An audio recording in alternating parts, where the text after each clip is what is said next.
Today we are reviewing a 2007 Redline Revolt. Now if you're asking yourself what the hell that is, let me explain. This is a 750-pound, 72 horsepower, 65 plus mile an hour top speed monster. This is what you buy when no one is crazy enough to ride with you. Right, before we drive it, let's take a look at what makes the Redline Revolt. Give me a minute. What it is. Take the steering wheel out. Now, this thing, since it is a one-seater, it is fairly cramped. But, I mean, for safety purposes, that's a good thing. Got yourself a roll cage. Got yourself a seat, 5-point harness. That's all you need. The front sports a bumper barely big enough to run over the neighbor's dog, but I think it'll get the job done. The rear, however, has no bumper, but has something much more important, the engine. The engine is a 749cc motor that makes 72 horsepower, but this one specifically is an 800cc. The normal one-seater came with a 749cc, but this one is equipped with the same engine the two-seater gets, an 800cc. So this is going to be an interesting ride. There's not much to the inside due to the fact the steering wheel covers the most of it, but the only important things you can see are the only things that matter, RPM and speed. Now, squeeze into this biatch. Ooh, it's just tight. It's like a Formula 1 car, but like off-road. Now, what the fuck? Oh, it goes in there. Oh, there's a dick safety. Then that one goes on there.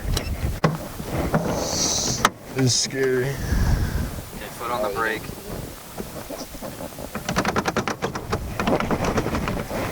She ain't coming off. Foot's on the brake.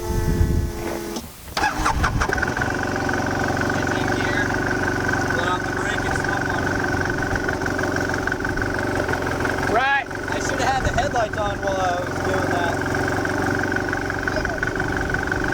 Ready to fucking die.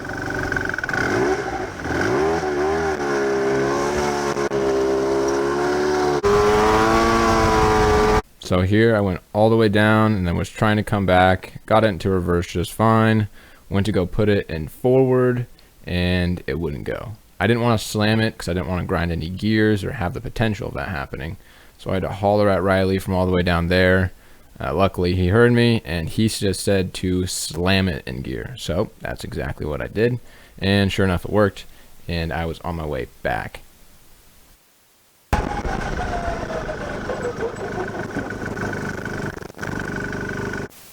Now that is an experience. That's forward. That's neutral. That's reverse. Neutral. I just didn't want to fucking jam it in there. But when I heard Riley slam it, I was like, oh, okay.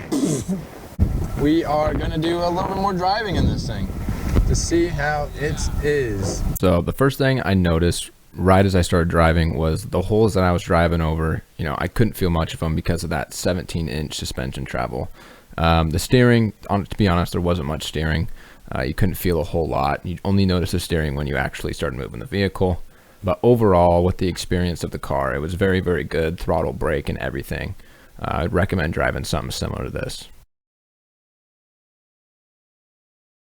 All right, well, here are some driving clips that we were able to shoot of the actual owner driving the vehicle.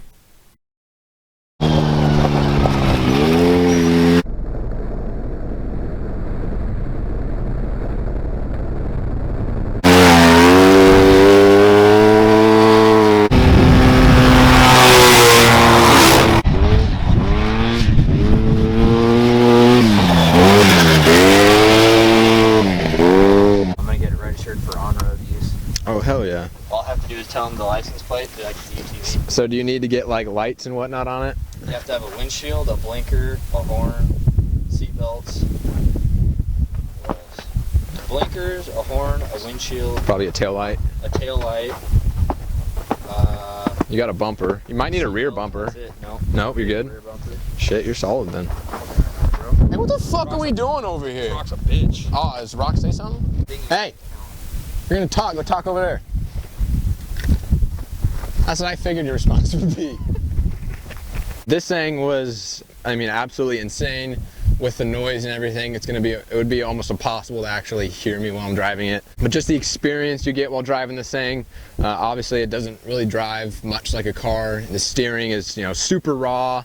You don't get much feel in it, but you kind of steer with the throttle in this thing. You just got a brake and a gas pedal and a steering wheel and, you know, forward, neutral, and reverse. And that's all you need. This thing's quick. When you think you're going fast, and you push on the throttle a little bit more and you realize how much faster you can go. Like 65 mile an hour plus top speed doesn't sound very quick, but like when you're in this, it feels really, really fast. If you're ever into getting an off-road machine, something like this, if you don't want a two-seater, this is a hell of an experience, especially as a one-seater. The MSRP on this back in 2007, I believe, was $14,999. I checked currently at what they're selling for today. It's around 7 to 8 grand. It's a viable option and it's fucking badass fun. You can't go wrong with it. I hope you guys enjoyed the video. We'll have another review next week, so stay tuned for that. We're gonna stand right on the edge of the gravel. I want you to get close.